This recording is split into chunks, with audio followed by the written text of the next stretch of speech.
Pierce is probably 76. Did you actually like write down the list? Oh wait, not Reggie Miller. Excuse me. Iguodala is. Did you rank it? I had a rough order. Did you say Iguodala? Yeah, I know. Don't worry. We're gonna get into it. He wants you to explain Carmelo, and I understand your Carmelo thing way more than Iguodala. That's the crazy part.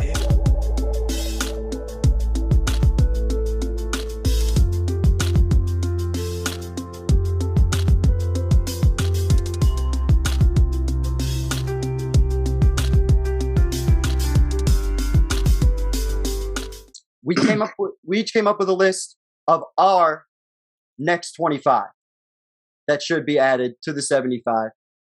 And we are here to discuss that and talk about the guys we agree on, but more importantly, the guys we don't. So, in front of you on your screen is kind of all of our lists combined. In black, we actually know, Lynn, you made this, so please. Okay, so black is unanimous. And then in the bottom left square, you have when 3 people agreed. In the green, it's when Russell, Dario, and myself agreed. And then in the blue, it's when Dario, myself, and Jonny agreed. And then everything else after that, it goes by color. I'm purple, Russell's red, Jonny's blue, Dario's green. So Dwight Howard was agreed on by myself and Russell. And that's how you figure it out. And then the bottom is just people who only chosen by one person. So, looking at the unanimous, you're going to see a lot of names that you'd probably expect. Duncan, Kobe, of course, my 2 guys underneath me. LeBron, Steph, Dirk. Of all the people in this unanimous category, I'm kind of surprised we all had Dennis Rodman. I thought that was going to be one where not everybody agreed. Yeah. But go ahead, yeah. I was thinking the same, but I felt like it was obvious for Dennis Rodman to be part of the 25. But I was kind of thinking like maybe people wouldn't just because of the lack of offensive ability, but because that's the pretty stuff. But just what I think he's the greatest, one of the greatest, top 5 defenders of all time. So I think he's the most versatile defender of all time. Okay. I mean, because if you think about what and of course you could be talking about different points of his career, but if you think about over the course of Rodman's career, he at times was assigned to guard Magic Johnson. He was assigned to guard Michael Jordan. Mm-hmm. He was assigned to guard, Larry Bird. Shaq. He was assigned to guard Karl Malone and Shaq. I just covered all 5 positions and some of the greatest players of all time at each position. Yeah. So, when you're talking about one of the greatest rebounders, one of the greatest defensive players, it's hard kind of voting specialists into this over like well-rounded players, but Rodman was just so good at what he was good at that I had to put him in. So I feel like just a piece of garbage because I'm supposed to be the guy with Celtic stuff in his background, and Paul Pierce is one of the reasons why I fell in love with the game. The big 3 Celtics is why they're the reason why I got into basketball. But I couldn't find it in me to put Paul Pierce on my 75. He was within 75 to 80 for me. He was in that, he just missed the cut for me. Because I felt like, going back to what I asked Jonny, I felt like that finals MVP wasn't enough for me. It doesn't hold that much weight for him as it would for maybe other people that I have on my list. And I think, I just don't know, why do you guys feel like Paul Pierce should make it over guys like Ben Wallace, Reggie Miller? So growing up for me, I'm a Laker fan, and I still looked at Paul Pierce, at least from probably 2008 to 2012 maybe, as a top 5 player in the league. Okay. I thought so.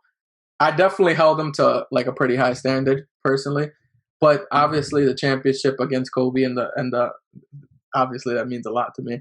But with the Finals MVP, and he's also in the history books too. Isn't he 9th all time three all-time 3-point shooting. Threes made. Yeah, and He's then high. I think he's top 20 all-time in points. So like between that and I feel like his whole thing is like, wow, you can't really just look at his stats and say how great he was. Like watching him play, like Paul Pierce was just completely different compared to like everybody. Like in a league where athleticism was so big, like he gave LeBron James a hard time throughout a lot of his career. Sure. And it was because of like certain things he did. So I don't know. I would never forget about Paul Pierce because of like what I saw, and also just watching him play. Like he beat my favorite player in the championship in the finals. He brought his team. He was one of the main leaders of his team to get to 2 NBA finals. So to me that matters. Like, and what he did in the postseason mattered a lot too. And I think he always performed in the postseason. Yeah, they were competitive a lot before Garnett even showed up. Like him and Antoine Walker, like back in the day, they were a pretty good team. They were winning a lot of games. I believe it was there's some weird stat from like 2001 to like 2006, something like that, like a 5-year stretch where he scored more points than anybody in the entire league. Yeah. So he's one of the all-time great 3-point shooters. He's one of the greatest scorers in NBA history. He's an NBA champion. He has that Finals MVP. I believe he's one of the most clutch players of all time. Like when he had the ball in his hands and the game was on the line, Paul Pierce is one of the best options to take that last shot. Sure. And like that dude was nicknamed The Truth by Shaq, obviously off of one great game, but it stuck, and it stuck for a reason. Like because he was the truth. He was reliable. He'd have big games, you know? And if somebody like Paul George was given the nickname like The Truth after like one good game, that would not have stuck. Because like Pandemic P shows up and sorry, nobody's calling you The Truth anymore, you know? And so, I mean, I don't know. With how much he scored, you know, winning the championship. And the funny thing is like, I feel like Ray Allen, Kevin Garnett, and Paul Pierce are all better than their one championship ring because it was just a perfect situation. It was all these guys who were playing with teams that didn't have the greatest talent now coming together to make this juggernaut on the team. But they could have all been winning earlier if they had just better supporting casts. You know what I'm saying? Yeah. I want to hear Jason Kidd because I always hate on Jason Kidd. And he's another guy, probably within 75 to 80 for me. Explain your hate. I want to hear the hate. I don't like the era in which he really took over. That was one of the weakest Eastern Conference, like, especially in terms of wins and losses, like, some of the weakest Eastern Conference teams you're going to see, especially if we go into this. Nowadays, the Eastern Conference, it's way more equal. The last 10 years, it's been West way more dominant, and actually even further than that. Like we were just looking at, or I was looking at the 2001 season when you guys were talking about Paul Pierce, just to make sure I wasn't bugging out. And it's a slow pace. It's a really slow pace. And I don't know. I'm just not. There's so much about this era that when we're talking about not playoff stuff, I'm very like, yeah, all right. I'm very dismissive of it. But let me give you this. If it's a slow pace, why is he getting so many triple doubles? I'm not saying it's not a slow pace. I'm saying he's getting all those numbers, all those triple doubles, everything he's doing while playing in that era. I mean, that's pretty nice. He's one of only 4 players to have 100 plus triple doubles. Fun fact. Okay. Fun fact. I have to check my fact video again to be sure, but he has 5 games, I believe, that are triple doubles with 0 turnovers. That's easily the most in NBA history. Yeah. How many? I wonder how many of his triple doubles are like 11, 11, and 10. Like. Where he just makes it. And that is when we're talking about how impressive his triple doubles are. Yeah. How many players on that triple double list are also a top defender at their position? He did age really well too, because like to completely change his game and become a reliable 3-point shooter towards the end, to have an impact on the Mavericks, you know, later on, and like he aged well. And one other thing I'll put too is like, I understand that Eastern Conference was weak then, but there's no question that he was the reason the New Jersey Nets made it to the finals that year.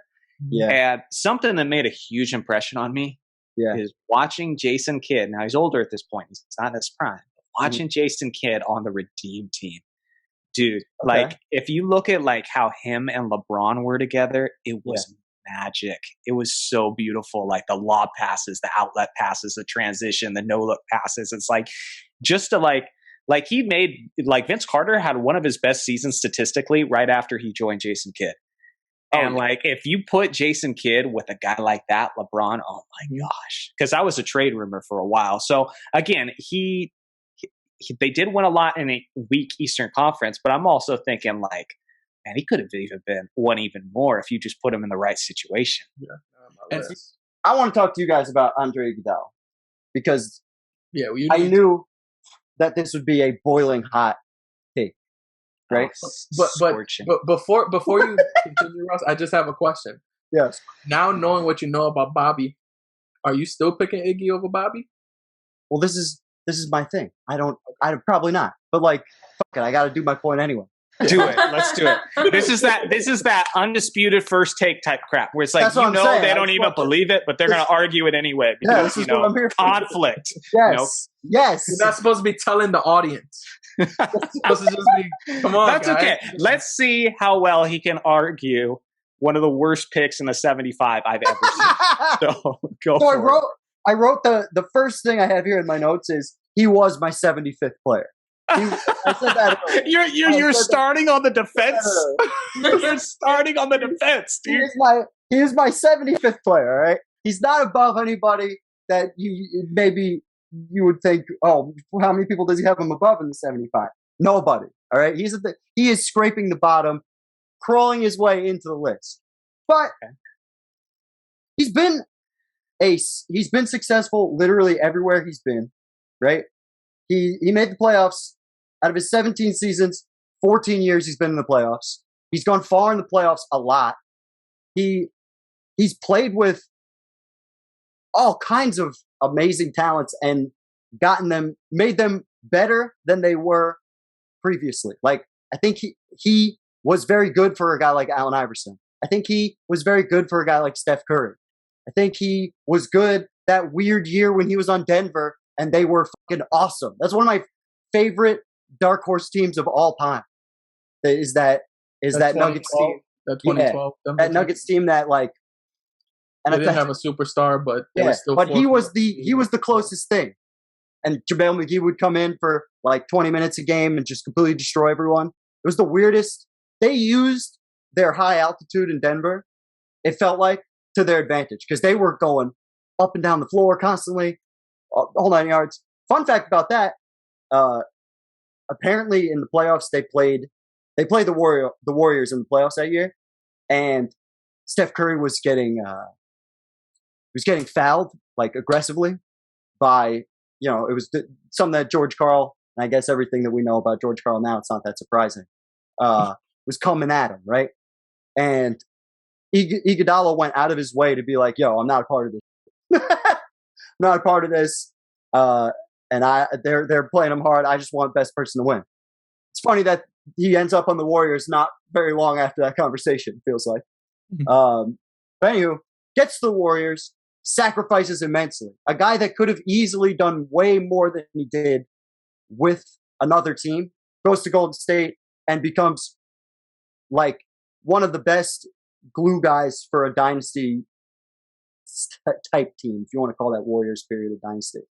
Like one of the best team chemistry glue guys, could come in, could guard the other team's best player at any point. It's why he won Finals MVP, although it could be argued a million different ways. I'm going to throw the Finals MVP out. I don't even care about that. That's like one of the only real arguments. I have said zero about anybody's Finals MVP. Now you're doing the Dario thing. You're doing the Dario thing. You're doing the Paul Pierce thing. What's up with everybody shooting themselves in the foot? Hang on to that Finals MVP. You need it. Don't get rid of it, whatever you do. Because I'm coming. Okay? My whole thing is like, how do you have this dude over Tony Parker? Like that's like. See, that's what I was going to get at. That's what I was going to get at, Dario, because I will not argue that Andre Iguodala is such an underappreciated talent. Sure. I will not argue against that. And I think another thing that flies under the radar is similar to Dwight Howard, similar to guys who've just been along really long time. A lot of kids don't really know how good he was back in his younger days because Iguodala in Philly was so athletic, so incredible. I mean, he never became a superstar, but there was people going, is he on the verge of becoming a superstar? Forever. Like that was a legitimate question for a while. Oh, yeah. And so yeah, I think even his best days, especially on the offensive end, like most youngins just don't even know about. But like Darius said, it gets to the point where it's like, okay, but you're picking him over this guy. Tony Parker's an example. I'd go to another guy that I picked that no one else did, Alonzo Mourning. Tell me what Iggy does better than Alonzo Mourning. Like score, defend, rebound. Like what does he do better? You know, like so that's the thing for me.